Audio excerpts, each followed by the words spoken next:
Desobedecer às sanções do OFAC significa multas bilionárias para os bancos do Brasil e a possibilidade da desconexão destes bancos do sistema financeiro internacional. E agora eu vou entrar num assunto absolutamente sério.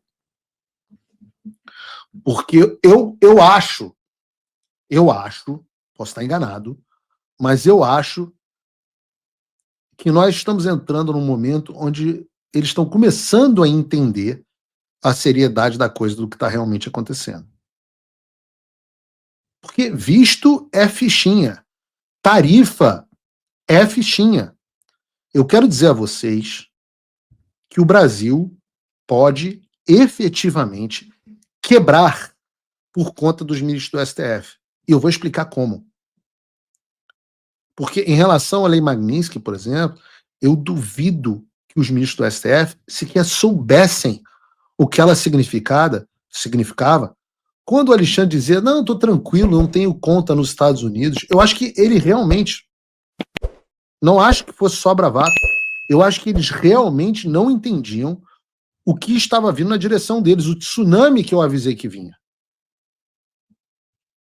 E eu digo a vocês, muito provavelmente, para manter o pessoal aí que gosta de zoar o tic-tac, porque vocês talvez não precisem nem esperar 72 horas, talvez nem 72 horas, e eu não posso afirmar aqui porque o prazo depende do governo dos Estados Unidos, mas talvez nem 72 horas para você ver as primeiras sanções Magnitsky contra ministro do Supremo.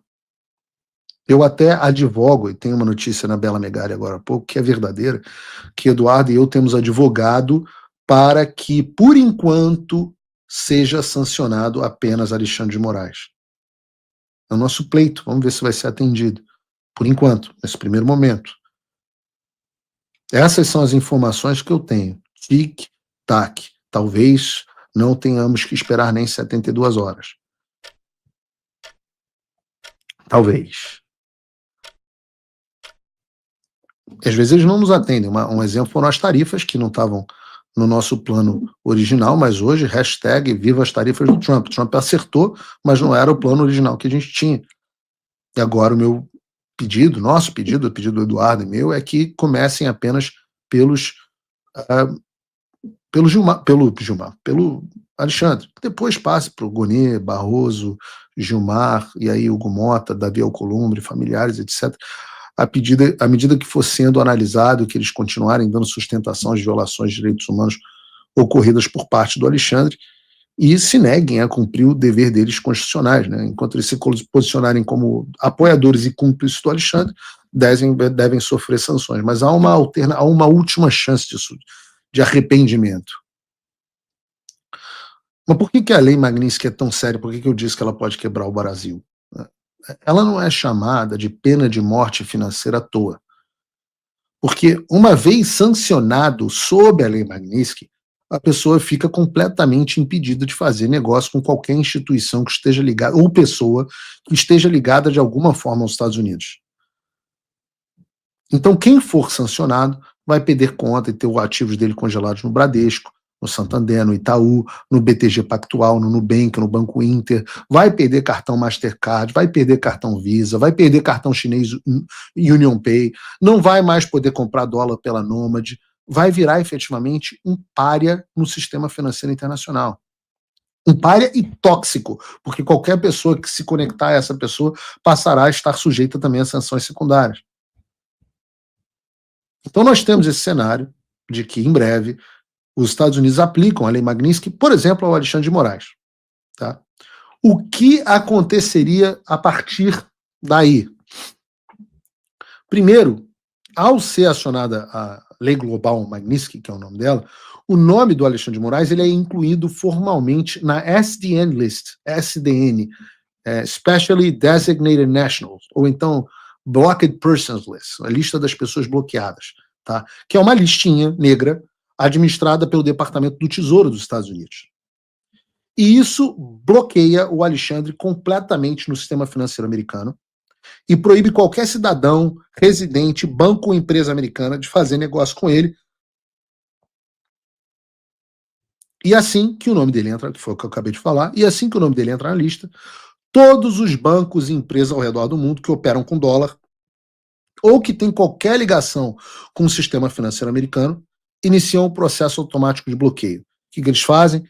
Encerram as contas, travam os cartões, congelam todos os ativos, rompem qualquer vínculo comercial com o sancionado. E isso acontece, entendam, pode estar no Vaticano, em Roma, não faz diferença. Isso acontece praticamente em todos os países do mundo, porque nenhum banco ou empresa quer correr o risco de ser punido pelos Estados Unidos.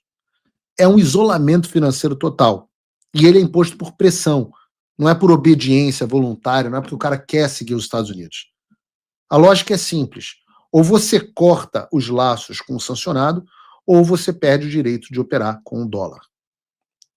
Lembrem-se, por exemplo, do caso que eu trouxe aqui da Carrie Lam.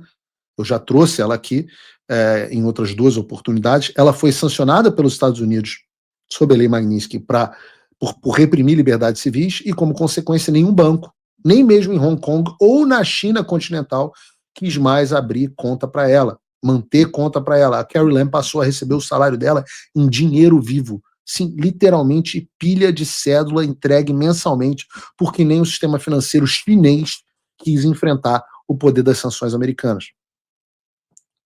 Mas nós sabemos e contamos com a possibilidade de que o pseudo-juiz Alexandre de Moraes seja mais insano do que o Xi Jinping, ainda que bem menos poderoso. Então, e aqui, a partir daqui, é a conjectura que eu faço com os senhores, a gente vai assumir um cenário hipotético em que o STF reaja insanamente e tente blindar o Alexandre, emitindo, por exemplo, uma decisão determinando que os bancos brasileiros não devem cumprir as sanções impostas por um país estrangeiro. Então, o STF diz, não cumpram as sanções no Brasil. O que aconteceria nesse cenário altamente possível?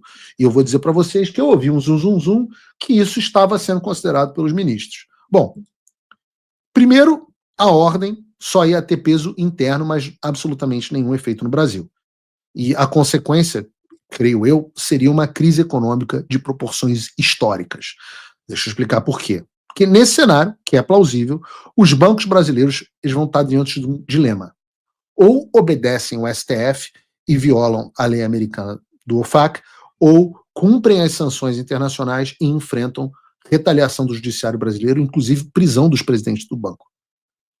Se eles optarem por cumprir as sanções, como todos os outros bancos e as empresas do mundo fazem, os ministros ficam em uma situação muito delicada financeiramente e é impossível fugir disso. Já falei, não tem cartão de banco, não tem nada, não tem conta, não tem saída. Em contrapartida, de novo, os executivos correm risco de sofrer prisão. Diante disso, supondo que os bancos que operam no Brasil optem por obedecer o STF e mantenham as contas, os cartões e os serviços bancários abertos para o Alexandre, o Departamento do Tesouro dos Estados Unidos começa a monitorar e documentar esse descumprimento. E tenho a certeza absoluta que eu vou acompanhar de perto caso isso ocorra. Então, o Departamento do Tesouro, por meio do OFAC, que é o Office of Foreign Assets Control, emite alertas formais às instituições financeiras envolvidas. Elas são avisadas que, caso continuem facilitando qualquer transação ou mantenham as contas para alguém que está no STN List, elas vão sofrer, sanções. Se os bancos, então, ignoram os alertas, o próximo passo é a aplicação dessas penalidades. E não estamos falando aqui de advertência. Não é uma ai. A gente está falando de multa bilionária e a expulsão do sistema financeiro internacional. E você tem precedente para isso, o Paulo não está inventando. O BNP Paribas, que é o maior banco da França, foi multado em 8,9 bilhões, está aqui a notícia do Departamento do Tesouro, por desrespeitar sanções americanas contra o Irã e o Sudão. 8,9 bilhões. Isso são mais de 50 bilhões de reais. Isso quebra qualquer banco no Brasil. O Standard Chartered do Reino Unido foi multado tranquilo. Foi só 1,1 bilhão. O Commerzbank da Alemanha pagou 1,45 bilhão de dólares. Nenhum desses bancos operava diretamente nos Estados Unidos. Nenhum. Porque o que importa aqui é a conexão com o sistema financeiro internacional. E eu me pergunto, o Itaú vai pagar 50 bi de reais em multa, como aconteceu com o BNP Paribas? Ora, vendo ações no Itaú. Além das multas, que se fosse só a multa estava tranquilo. Além das multas, o Tesouro Americano pede ao sistema SWIFT. Sistema SWIFT é o que conecta os bancos do mundo inteiro para transferência internacional. Ele pede ao SWIFT que desconecte os bancos brasileiros envolvidos. Isso já aconteceu com vários bancos russos, já aconteceu com os bancos iranianos. Tá aqui, ó. Notícia na tela para vocês. E sem o SWIFT, o banco fica isolado. Ele não pode mais receber nem enviar dólar, euro ou qualquer outra moeda estrangeira. E a desconexão, ou até a ameaça da desconexão, traz o famoso pânico bancário. Você tem as linhas de crédito internacionais que são cortadas, os investidores jogando o papel do banco no lixo, o dólar dispara, o comércio exterior acaba, as agências de risco rebaixam a nota do Brasil e as empresas começam a interromper os negócios com o país só por precaução.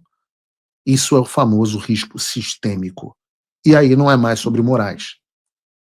É sobre o funcionamento da economia brasileira como um todo. A simples tentativa de proteger um homem ou meia dúzia de autoridades pode quebrar o Brasil, mergulhando o país numa crise financeira de proporções históricas. E o meu resumo da ópera para você é o seguinte. O Brasil pode... Corta aqui para mim na câmera 2. E tá feito aqui para você o corte pro short, o Bruno. Entendam o que eu estou falando. As sanções Magnitsky contra ministros do Supremo Tribunal Federal estão chegando. A partir daí, se os ministros optarem por reagir, eles correm o risco de causar o colapso do sistema bancário brasileiro. Desobedecer às sanções do OFAC significa multas bilionárias para os bancos do Brasil e a possibilidade da desconexão destes bancos do sistema financeiro internacional. O mercado bancário brasileiro é extremamente concentrado e extremamente interconectado, local e globalmente. Se atinge 2 ou 3 bancos, você gera um efeito em cascata que destrói a economia do Brasil. Estamos falando de dólar em patamares nunca antes vistos no país. Algo que já está ruim pode ficar ainda pior.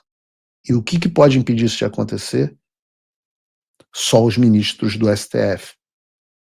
A pergunta que eu faço a você que tem investimento no Brasil, você confia no bom senso de Alexandre de Moraes e dos outros do STF? Vejam, há uma saída para o Brasil. Não há mais saída para o Moraes, mas há saída para o país. E ela passa pela anistia ampla, geral e restrita. Quanto antes as pessoas entenderem isso, que essa é a única saída, esse vai ser o primeiro passo para a solução dessa crise. Que Deus tenha misericórdia, porque senão o Brasil vai quebrar. Esse é o tal do custo Moraes. Esse é o custo Moraes. Se você, como eu, está dormindo mais tranquilo agora que o Trump voltou à presidência, ótimo. Mas e o Brasil? Nosso país continua no buraco. A volta do Trump nos dá esperança, mas as coisas não vão se resolver sozinhas. Vai ser preciso muito trabalho, meu e seu. E não adianta xingar muito nas redes sociais achando que isso resolve alguma coisa. Não tem salvador da pátria. Não tem um político que vai resolver por você. A responsabilidade é sua. Eu larguei tudo para me dedicar a isso. E você? Como você pode ajudar sem abandonar as suas obrigações? Simples. Apoie quem está na linha de frente. Sem isso, esse trabalho simplesmente não continua.